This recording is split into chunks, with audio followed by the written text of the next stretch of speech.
Good morning and a very very happy morning. We are reading 10x is easier than 2x और हम है page number 44 पे। Writer बात कर रहा है फ्लो की, यानी हाई परफॉर्मेंस स्टेट। उसके लिए किसी भी गिवन टास्क में आपको 3 चीज़ें चाहिए। आपका स्पेसिफिक गोल, इमीडिएट फीडबैक कि भाई मैं इस रास्ते पे जा रहा हूँ या मेरा ये गोल है, इसमें मुझे क्या करना है, और चैलेंज एक ऐसा जो आपके प्रेजेंट करंट स्किल लेवल से ऊंचा हो, बड़ा हो। फ्लो यानी हाई परफॉर्मेंस स्टेट को बहुत एक्सट्रीम जो स्पोर्ट्स होती है ना, जैसे rock climbing, motor cross, snowboarding, उनमें स्टडी किया गया, क्योंकि इसमें ज़रा से भी गलती आपके लिए बहुत ही भारी पड़ जाती है।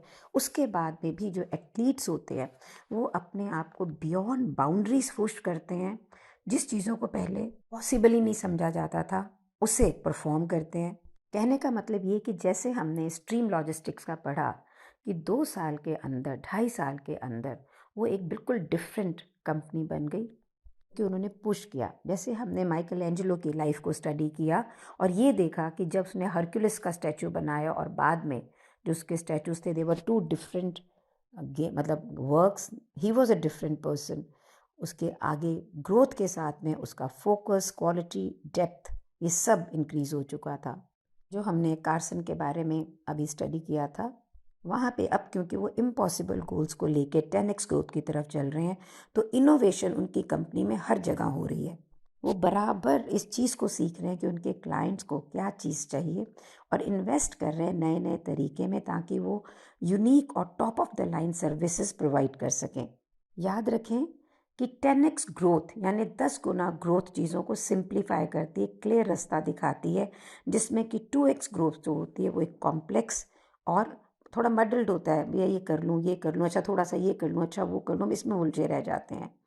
जैसे ही आप 10x को अपना टारगेट बनाते हैं, उसी समय आपके जो करंट क्लाइंट्स होंगे, आप ये देखोगे रिलेशनशिप्स जो होंगी उनके साथ के अंदर, या 80% ये सारे ऐसे लगेगा कि इम्पीडिमेंट हो गए हैं, कि करंट एक्टिविटीज़, हैबिट्स, माइंडसेट्स बिल्कुल बाधा दिखेगा। इम्पीडिमेंट का मतलब है बिल्कुल एब्सोल्यूट हो जाएंगे कि अरे यार मैं ये क्या कर रहा हूँ, इससे कैसे ग्रोथ होगी। लेकिन ये जान के भी जो ये 80% में हम उलझे रहते हैं ना, ये निकलना आसान नहीं है, क्योंकि ये हमारा कंफर्ट जोन है।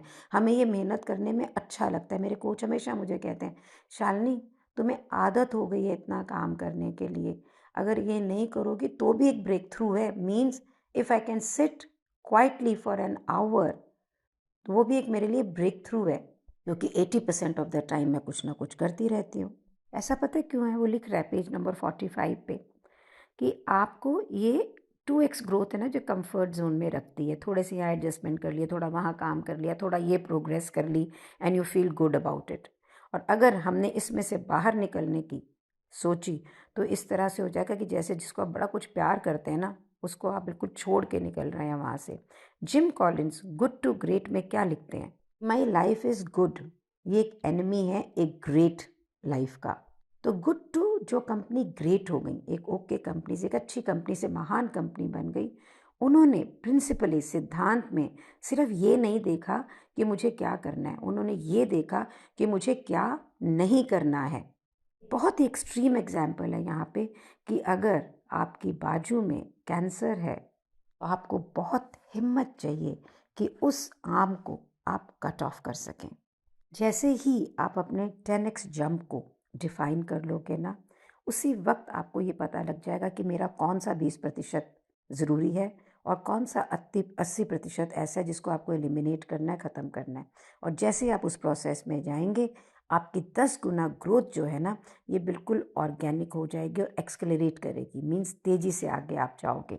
जैसे ये 20% आपने आइडेंटिफाई किया जिससे कि आपकी ग्रोथ है, ये आपकी ज़िंदगी को सिंपलर, बेटर और ज़्यादा एक्साइटिंग बना देगी।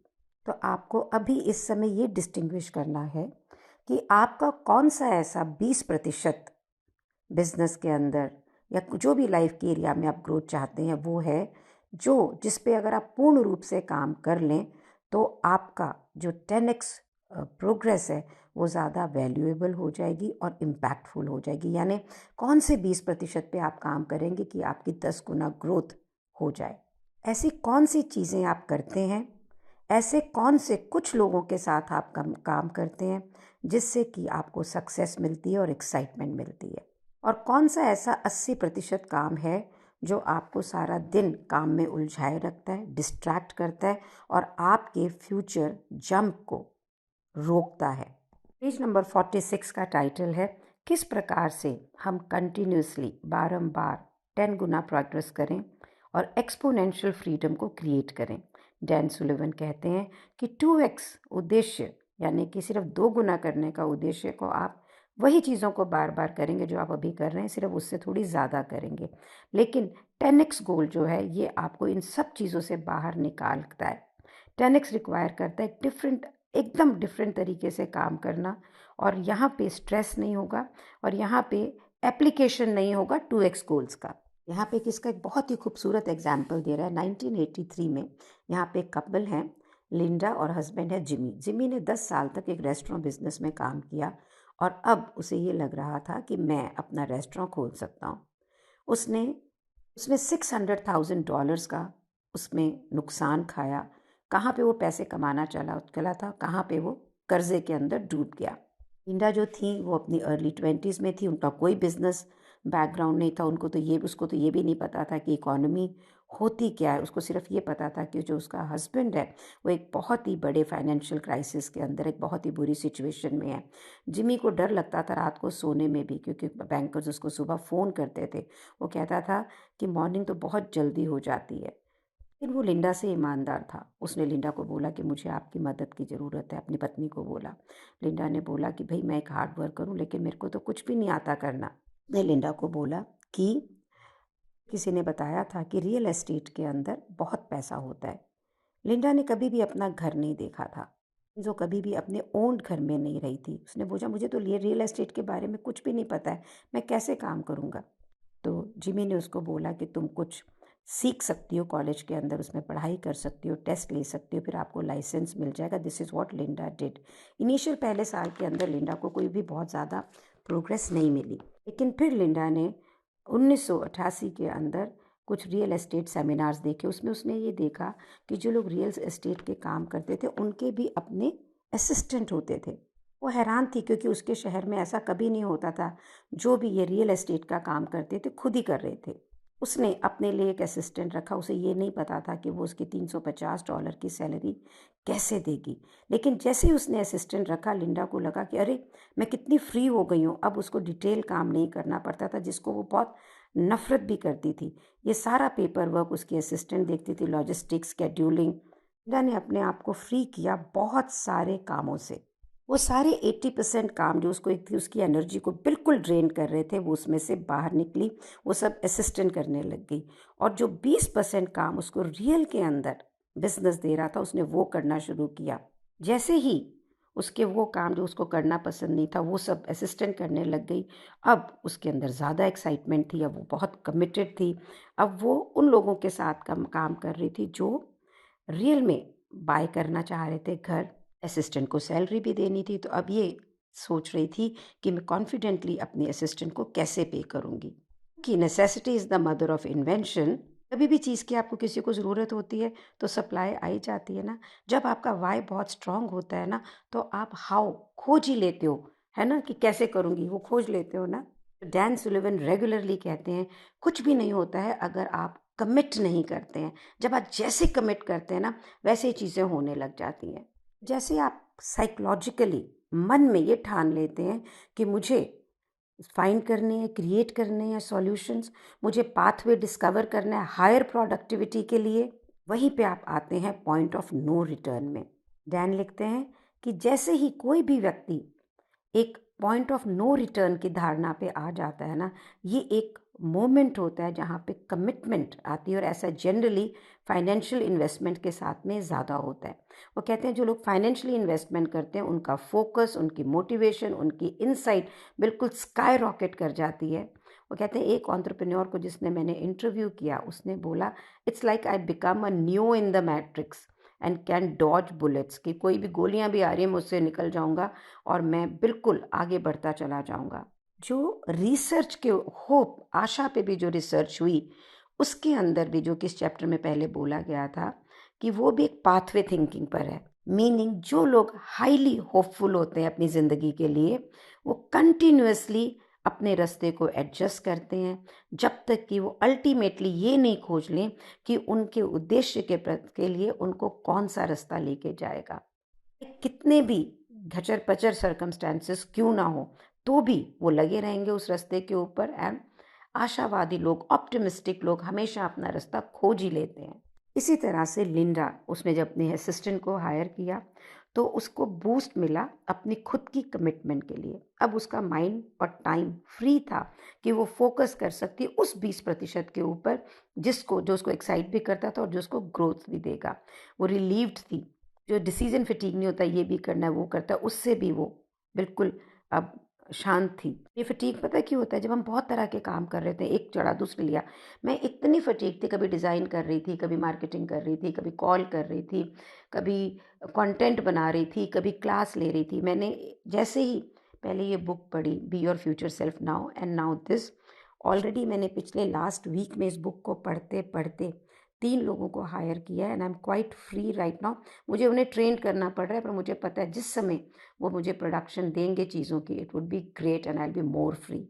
जैसे ही लिंडा के जितने छोटे मोटे टास्क जो बहुत सारे थे उसके असिस्टेंट के पास में चले गए, उसका माइंड और अटेंशन दोनों रिलैक्स हो गया and it expanded dramatically. Time है यार आप लोगों को सोचने का। आप सोचिए इसको कि एक उसका डिसीजन कि एक असिस्टेंट को हायर करना है, उसको कितने सारे चीज़ों से फ्री कर दिया। आप उसकी एनर्जी और विल पावर, सेम चीज़ आपके साथ भी हो सकता है। So I have done lot of business courses. मेरे को लगता था मेरी ग्रोथ शुरू में इसलिए नहीं हो रही क्योंकि मैंने बिजनेस की पढ़ाई नहीं की। वो भी आपको सबसे पहला काम पता है क्या बोलते हैं? कि आप एक असिस्टेंट एग्जीक्यूटिव रखें। मोस्टली विमेन घर में काम करते हुए बिजनेस करती हैं। मेरे स्टूडेंट्स घर में किचन भी देखते हैं और फिर गिफ्ट पैकेजिंग वगैरह का बिजनेस करते हैं। मैं उनको सबसे पहले ये बोलती हूँ कि एक टॉप सर्वेंट रखो या डेलीगेट करो अपना काम, so that you can spare time for your own work. Assistant के हायर करते ही लिंडा का रेवेन्यू डबल हो गया, लेकिन उसकी असिस्टेंट इतना काम कर रही थी कि वो ओवरवेल्म्ड हो रही थी। लिंडा बहुत तेज़ी से ग्रो कर रही थी। लिंडा ने इस असिस्टेंट को पूछा ऐसे कौन से काम है जिसे वो बहुत पसंद करती है, उसे वो काम दिया और उसने एक सेकंड असिस्टेंट को हायर किया और वहाँ से अगले साल उनका रेवेन्यू और डबल हो गया। लिंडा इसी तरह से अपने आप को एजुकेट करती रही, सेमिनार्स में जाती रही और उसने देखा कि जितने भी टॉप एजेंट्स थे जो बहुत अच्छा काम कर रहे थे, वो जो चीज़ें बिल्कुल पसंद नहीं करते थे उनके लिए लोगों को हायर करते थे। सो लिंडा को भी बिल्कुल पसंद नहीं था कि वो बायर्स के साथ में काम करे। वो लव लव करती थी कि नई प्रॉपर्टीज़ को वो लिस्ट करे। तो इसने अब ये सोचा कि अब वो हायर करेगी एजेंट को जो उसके बायर्स को हैंडल करेगा। तो लिंडा ने बेन को बताया कि लिस्टिंग ही बिजनेस का वो हिस्सा है जहाँ पे सारा लेवरेज है। कि यहाँ पे पोटेंशियल है कि जितनी भी नई प्रॉपर्टीज़ को मैं लिस्ट करती हूँ मैं उसे एक दिन में भी बेच सकूँ by working with the buyers. काम तो करना पड़ेगा बायर्स के साथ में।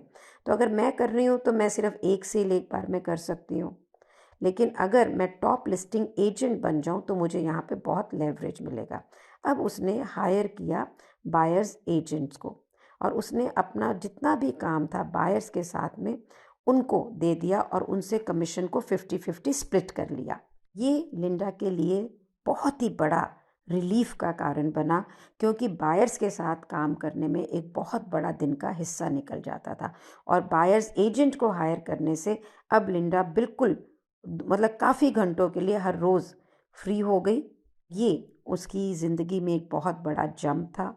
जैसे ही बायर्स के साथ में काम करने का कम हुआ, अब वो अपनी लिस्टिंग प्रॉपर्टीज़ जो थी उसके ऊपर फोकस कर रही थी और इसने उसको एक और बड़ा जंप दिया।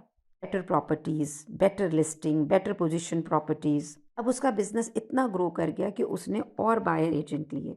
फिर उसने एक हायर किया मार्केटिंग पर्सन ताकि वो अपने बिजनेस की रीच को और बढ़ा सके। अगर आप यहाँ पे देखें, ये जंप ऐसे नहीं आया है कि काम कैसे करना है, ये जंप कहाँ से आया कि ये काम कौन करेगा। तो आज हम यहाँ तक पढ़ेंगे तो आप ये देखिए कि आपको ना हर स्टेप पता होता है। मुझे भी मेरे बिजनेस का हर स्टेप पता है कैसे होगा कैसे होगा, और मैं खुद ही लगता है कि मैं ही सबसे बेस्ट करूँगी और करती रहती हूँ। लेकिन अगर मैं उसकी जगह हूँ, ये काम अब ये तो मुझे पता है कैसे करेगा, ये कौन कर सकता है ताकि मैं फ्री हो जाऊँ and I can focus on growth. आप अपनी ज़िंदगी में अब यही देखना है आपको कि हु नॉट हाउ, आपके ये काम कौन करेगा ताकि आप फ्री होके ग्रोथ की तरफ मूव कर सकें। जैसे मैं भी कर रही हूँ, तो मैंने रिसेंटली लास्ट वीक के अंदर 3 वीडियोग्राफर्स लिए हैं। I am calling telecaller sales executives के लिए भी सक्सेसफुल नहीं हुई हूँ, लेकिन इंटरव्यू चल रहे हैं, डिजिटल मार्केटिंग के लिए देख रही हूँ। सो ये सारे काम मैं ऑफलोड कर दूँगी, तो मेरा जो अपना काम है कंटेंट क्रिएशन का, उसके लिए भी मैंने एक असिस्टेंट हायर कर ली है। कोचेस को मैं ले आई हूँ। टारगेट ये है कि within this 3 months I will be free from day to day running of map, which is my academy, and then I can focus on becoming international, becoming more visible, and that will give me, and that is going to give me 10x result। तो रास्ता तो अभी मेरा शुरू हो गया। आप इस बुक को कैसे इम्प्लीमेंट कर रहे हैं ये मुझे बताएं। लोगों के साथ टीम बनाएं, जिन लोगों को आप साथ लेना चाहते हैं उन्हें भी ये ऑडियो वीडियो शेयर करें ताकि वो भी अपनी लाइफ में आगे बढ़ें आपके साथ में। Thank you so much for being in my life. Thank you so much.